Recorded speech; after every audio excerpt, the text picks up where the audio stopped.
Let us compare Murabaha with conventional loans. A Murabaha contract is mostly compared with regular loans from conventional banks. First, as to the type of contract. Murabaha is a sales contract, whereas conventional loan is a loan contract. Number two, as to product description. In Murabaha, the client requests the bank to acquire and sell an asset to it. The bank buys and resells the asset to the client at the cost and markup price, where both the original cost and markup are known to both parties and mutually agreed. Whereas in conventional loan, the client asks the bank for a loan, and the bank lends the agreed amount of money, charging interest at a fixed or variable rate on the principal amount. The third difference is as to the repayment. In Murabaha, repayment is specified in a schedule and is most often deferred either as a lump sum or as installments. In conventional loan, repayment is specified in a schedule. If interest is fixed, the schedule will be unchanged over the period. If interest is variable, the schedule will also be variable. The fourth difference is as to the relationship of the bank with the asset. In Murabaha, a major requirement is for the bank to own the asset, either physically or constructively, and then resell to the client.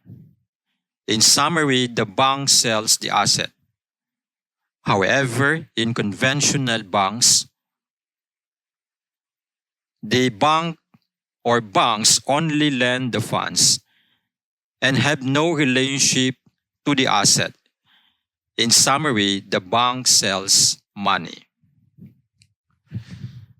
Another difference is as regards profit margin for the bank.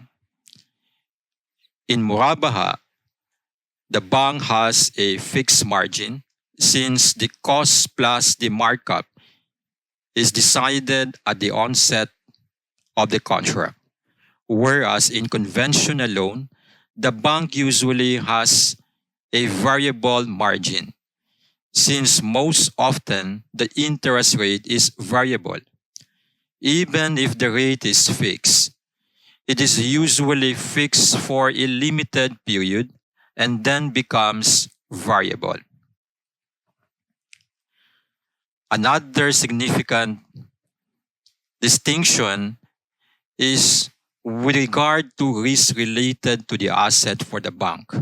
In Murabaha, if the asset delivered by the vendor has any defect or deficiency, the bank bears the risk and cost as owner.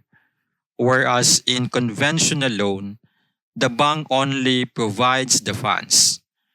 The client is the owner of the asset and bears all the risk or cost of defects or deficiency in the asset delivered by the vendor.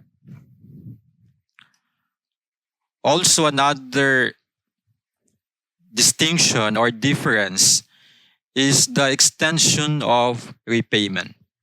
In Murabaha, the bank may extend the repayment dates, but no additional markup or penalty can be charged. However, in conventional loan, repayment date extension is technically an extension of the loan and therefore will lead to an increase in interest. Also, another difference is in case of default. In Murabaha, in case of default, the bank can sue the client and demand payment.